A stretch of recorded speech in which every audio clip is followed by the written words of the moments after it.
बांकीपुर उपचुनाव में बीजेपी ने लगभग अपनी हार स्वीकार कर ली है और बीजेपी कह रही है कि अब हम समीक्षा करेंगे, आखिर चूक कहां हुई। हम साथियों के साथ बैठेंगे, यानी एनडीए के जो सहयोगी हैं उनके साथ बैठेंगे और ये जानने की कोशिश करेंगे कि आखिर हमारी जो रणनीति थी, हमने जो कहें कि मुद्दे तय किए थे, आखिर वो फेल कैसे हो गए, उनका असर क्यों नहीं हुआ। और साफ तौर पे है अब इसी आधार पर बीजेपी अपना बचाव कर रही है और कह रही है कि जो हमने तय किया था, ये जो हमने कोशिश की, क्योंकि अगर बीजेपी जीतती तो ये कहा जाता कि उसका कोई भी कार्यकर्ता किसी को भी हरा सकता है, लेकिन ये अब होने नहीं जा रहा है। यानी ये लगभग बीजेपी ने भी मान लिया है कि अब हमारी जीत नहीं होने वाली, आधे से ज़्यादा गिनती हो चुकी है, आधे से ज़्यादा वोट गिने जा चुके हैं और ऐसे में साफ तौर पे है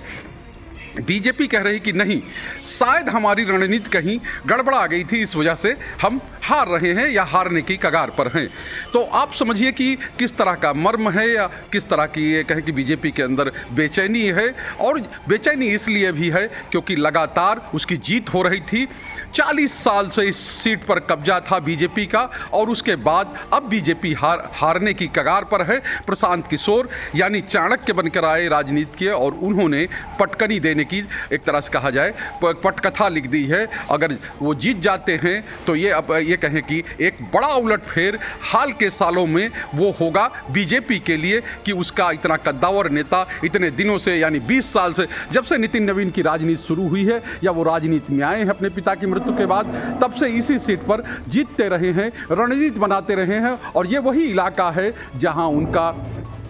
कहें कि जो जुलूस निकलता है, राम नाम का जुलूस निकलता है, रामनवमी का जुलूस निकलता है। तो साफ तौर पे है कि अब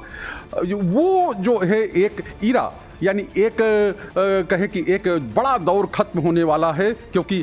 2006 में पहली बार वो विधायक बने और 2026 में उनका ही आदमी, यानी उन्होंने जिस पर विश्वास जताया एक आम कार्यकर्ता पर, एक मंडल अध्यक्ष पर, उसकी अब लगभग हार होने जा रही है। और साफ तौर पे ये हार बीजेपी की नीतियों की हार मानी जाएगी, बीजेपी ने जो रणनीति बनाई थी उसकी हार मानी जाएगी। और ये हार इसलिए भी महत्वपूर्ण है क्योंकि हाल के दिनों में जिस तरह की स्थितियाँ देश की बनी, जिस तरह की राजनीतिक परिस्थितियां देश की बनी, वो शायद बीजेपी के सांचे में फिट नहीं बैठती हैं। चाहे राम मंदिर का चढ़ावा चोरी हो, चाहे यूजीसी एक्ट हो और चाहे जेनजी का आंदोलन हो, यानी कि जहां जहां उन्होंने चुप्पी साधी और उन्हीं मुद्दों पर और उन्हीं के लोगों ने, यानी जो बीजेपी के कोर सपोर्टर थे, उन्होंने ही मुंह मोड़ लिया और ये कहते नजर आए कि बहुत दिन हो गया, हम वोट देते रहे हैं, हम ही ने आगे बढ़ाया, लेकिन हमारे ऊपर ही तलवार चलाई जा रही है और हमारी आस्था से ही खेला जा रहा है। यानी कि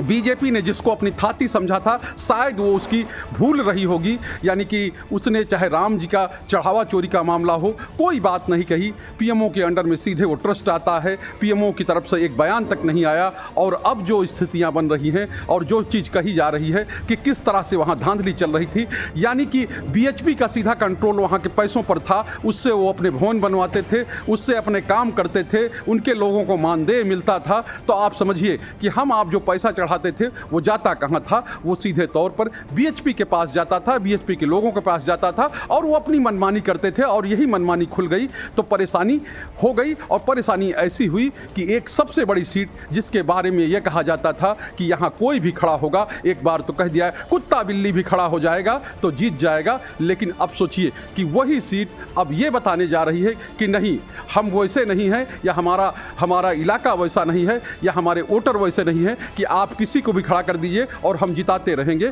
यानी आपको हारना भी पड़ेगा अगर आप सही तरीके से चलेंगे नहीं तो।